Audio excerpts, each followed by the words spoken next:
Moonstone Island is a creature collection RPG that has been in early access since September 2023 and is now fully released, available on Nintendo Switch and PC. Taking classic elements of your turn-based monster battle games and combining that with elements of magic, farming, and the live sim genre, and you have quite the appealing game to a wide variety of people.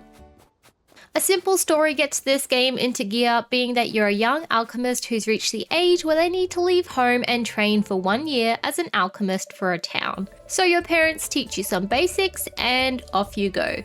You conveniently crash land in a town who are actually in need of an alchemist, and this is where you start your new life. Your goal is to ultimately spend a year here, while also assisting the townsfolk, aiding a mysterious man, and bringing balance back to the world. It's a simple story, but it's really all you need here, as the game is more so about exploration, getting to know your neighbors, growing your animal collection, and kind of building upon your home. There's quite a lot of content here, being a game where you'll constantly have stuff to do, which is the type that I love. Moonstone Island takes place on a series of floating islands in the sky. As an alchemist, you'll need to fly between these islands, collecting resources, fighting and catching animals, and completing dungeons. So as you begin your new life in this simple town, you'll need to pick a spot to set up camp. The option is completely up to you. You can choose to be on the outskirts of town or smack bang in the middle. Hell, you could even set up on another island if you wanted to, although you're a bit limited for the time being as your broom broke when you crash landed. Starting with a simple tent, you can set down your new home and begin getting to know the villagers. They're all quite pleased that you're here, and some even have a few tasks that they need help with from the get-go. These tasks are quite basic, and I thought it was a really great way to kind of introduce you to a few different aspects of the game, so nothing too difficult to start off with. As time passes, you'll receive more and more requests for help, such as sourcing plants from other islands, providing a specific monster pet for each villager, and more. All of these requests have their reasoning behind it and aren't just your randomly generated fetch quests, which I really appreciated. Alongside helping these villagers, you'll also come across a strange man that lives in a walking house. The first time I saw this house, I thought it was so cool. It really adds to that kind of fantasy side of this game. A house with chicken legs, so awesome. He requests your help as he's lost his memory and he needs some mirror shards to restore it. You'll get these shards as you complete various dungeons you find scattered on the islands, some of which have puzzles, others monsters to fight, or a combination of both. Completing these also increases your stamina, which is super helpful. You'll quickly be able to repair your room, allowing you to start traveling to some of the further islands around your town, and progressing will open up new travel options such as a glider that lets you travel to the furthest reaches of the map. The islands around you have their set environments, whether that be a plain forest, beach, swamp, lava, or darkness. The environment of these islands determines what type of monsters you can find there. Running into monsters will initiate a turn-based combat where you can either defeat the monster or capture it to take it for your own. I really like the style of these monsters, some really unique designs here, some being kind of scary or cute, and everything in between. The combat is quite straightforward once you get the hang of it. I do admit I found it a little bit puzzling at the start just because I found the interface to be a little bit confusing, but it didn't take me long to pick it up. You basically have a number of moves per turn, and you can use these to play cards or to feed a monster. Certain cards will use more moves, so more powerful ones might use 2 or 3. All monsters have a certain defense, so attacking a monster with a high defense will do less damage, but certain cards can be used to lower a monster's defense. Each type of monster has certain moves that they can use, and they also have their own weaknesses. You'll get a barn quite early off where you can store your animals, so you can have 3 with you at one time, either walking around with you or just sitting in your medallion. You can store them in your barn where you'll have to feed them or they'll run away, and they'll reward you with monster goodies, or you can also keep them in the science center as well. This game can be a little bit tough, especially as you try and venture to those further islands only to get absolutely destroyed.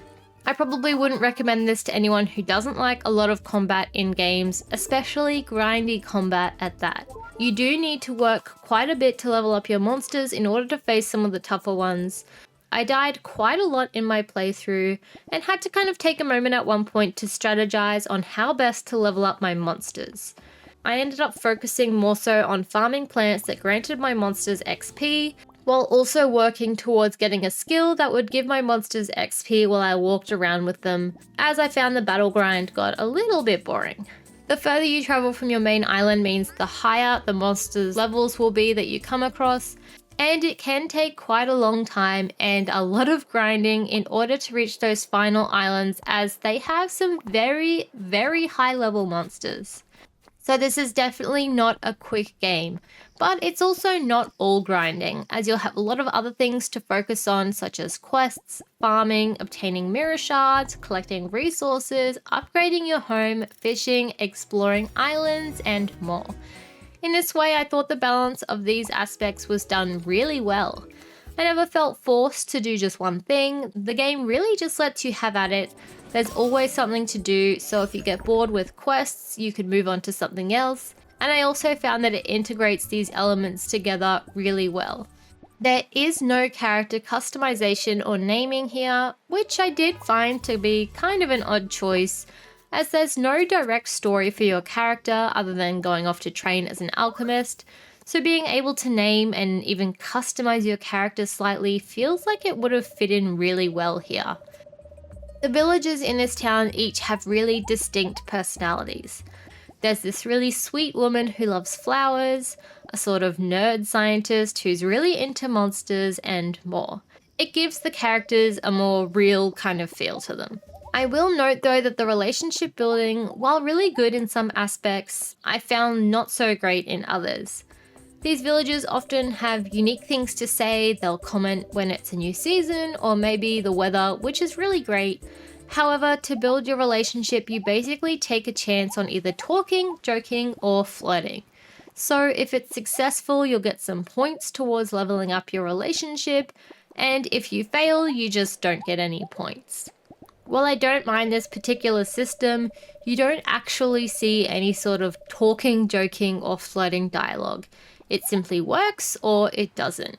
So while the characters are really interesting and often have interesting things to say, relationship building just isn't.